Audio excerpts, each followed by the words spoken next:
What's up again mga kabeshi? What's up again mga kabeshi? Ay! False hunting. Bird.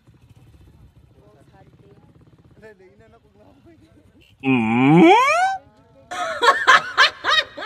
So for today's video nga mga kabeshi, no, naisipan naming magkakapatid.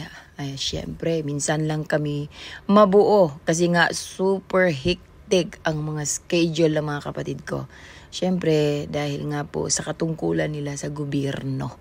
Alright mga kabeshi, for today's video mga kabeshi, ay share ko lang sa inyo yung aming journey nung nag-falls hunting kami. So pag sinabing falls hunting mga kabeshi, maghahanap kami ng waterfalls na hindi pa siya talaga na-develop. Mga hidden waterfalls. Saan? Dito yan sa Lake Sitio, Cebu. Yeah? So dito po yan sa South Cotabato mga kabeshi. Grabe no? Saka ko lang na-realize dito talaga ang sarap mag-adventure sa Pilipinas. Hindi mo kailangan maraming pera. No? Basta wag ka lang mag-inarte. No? So anyway mga kabeshi, dito napakasaya ng puso ko kasi binigyan talaga ako ng time ng mga kapatid ko. Yung nasa gitna mga kabeshi, yan si Ma'am Christine. Na guro po yan dito sa Lake Cebu, no? Isa sa mga magigiting na guro. And of course, yan, nakikita ninyo, yan na si Kevin. Yan namang aming panganay. Yung angkas niya nasa likod, yan si Glory Jean. Yan ang aming pangatlo. Kasi ako, second po ako, no? Pangalawa ako sa panganay. So, kita nyo naman, no, mga kabeshi, hindi basta-basta kung sa Bisaya pa, dalan, no? Pag sinabing dalan, yung daanan. Grabe dito mga kabeshi, it's a real adventure na nangyari sa buhay ko talaga. So syempre, papunta pa lang, so grabe yung mga smile, diba? Ay, abot tenga. Kung sa Bisaya pa, no? Kung sa Bisaya pa, may kasabihan kaming, katong pag-adto, murag si kinsa. Kunya ang pag-uli, murag mga naunsa. Anyway, narating nga namin dito mga kabeshi, no, in half of the travel mga kabeshi. Hindi na namin pinaloob yung mga motorbike kasi nga pag umulan dito worse talaga mga kabeshi. So sa gitna lang, no, iniwan namin yung mga vehicle, no, mga kabeshi, yung aming motorbike. And of course sa paglalakbay nga namin mga kabeshi, nauhaw kami. So good news, may tubig dito for free, no. Saka sarap. Yun. So yun mga kabeshi, ayan, tuloy ang lakbay, no? Masyado na ditong, medyo nagigiba na yung mga first lock namin dito mga kabeshi. Gawa nga nung, grabe, wala siyang trail. So pasa namin walang trail, wala talaga siyang daanan. So kailangan yung ano mo, yung fighting spirit mo talaga dito, malakas ang loob mo talaga. And of course dito mga kabeshi, after 30 minutes na paglalakbay namin, ayan, narinig namin yung waterfalls. Kaya nga lang sobrang delikado kasi no mga kabeshi, gawa nga nung wala nga po siyang trail. Saka medyo fragile yung lupain niya, no, madali siyang matibang. No, so dito na part talaga kami nakaramdam ng takot, no?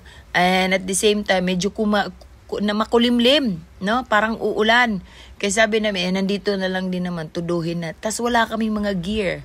Wala kaming complete gear talaga, wala, as in hunting, out of the plan lang talaga mga kabeshi. Hindi talaga siya nakaplano. Basta lang talaga, tara, falls hunting. Kasi taga dito nga yung aking kapatid, no? Taga dito sa Lake Cebu, yun na pangasawa niya. Kaya sabi ko sa sarili, kaya sabi namin, tara, instead na umuwi ng Cotabato, why not mag-falls hunting tayo? Ayan. So again, may tour guide kami dito, yung mga lumad na tinatawag na katutubo nating mga tibuli. So shout out sa mga katutubo nating tibuli dyan sa Lake Cebu, no? Thank you very much for guiding us, no? Ayan, sana hindi pa ito huli nating pagkikita. Possible talaga mga kabeshi, babalikan namin ito. So yan nga po mga kabeshi, struggle, no? Kasi ultimo lubid, wala kaming dala talaga. Ang dala lang namin dyan, kanin at saka ulam, no? Talagang yung pinanigurado talaga namin. Hindi naman siya problema yung tubig. Kasi everywhere may tubig Ang daming tubod. Pag sinabing tubod, yung water spring, yung lumalabas lang talaga, natural talaga from the forest. Iba yung iba yung talagang lasa niya mga kabeshi, super sarap. Kaya hindi kami ng problema ng tubig dito. So yan, nakachinelas na ako, good thing talaga mga kabeshi. Nakasapatos ako pang hike. no? Talagang as in masukal talaga yung daanan. So may umiyak dito actually sa ano na to, adventure na yan, si Ma'am Christine, umiyak talaga siya dyan kasi nga, nakakatakot naman talaga. Kung titignan mo yan dyan mga kabeshi, akala mo, ano lang siya, no? Hindi siya masyadong bangin. Actually, bangin po talaga yan dyan mga kabeshi. Kaya medyo nakaramdam talaga ng takot ang kapatid ko yan, si Gloria at saka si Ma'am Christine, no? Pero syempre, we have to look up each other. So, ang ginawa namin dyan talagang bayanihan kami magkakapatid. Ginusto namin, di ba? So, paninindigan namin. Ayan.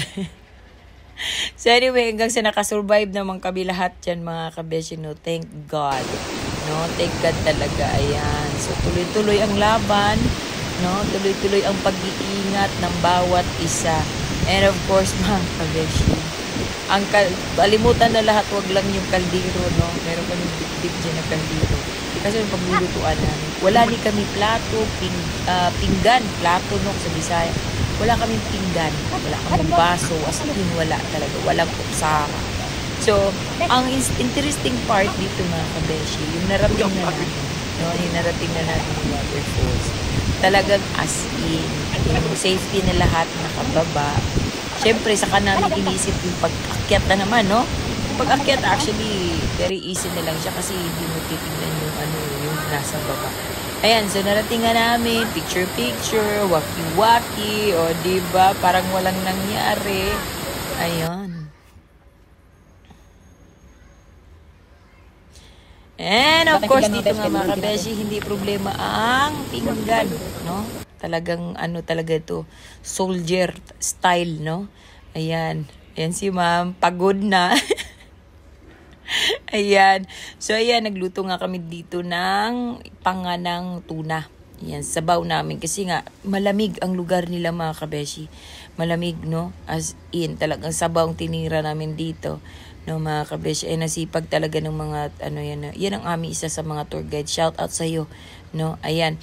So again, pagkatapos nga namin mag-picture-picture, ayan, o, diba, todo pose, parang walang nangyari, ayan. So, syempre, nagutom ang mga peslak, no, syempre, dito mga kabeshi, kailangan hindi ka maarte.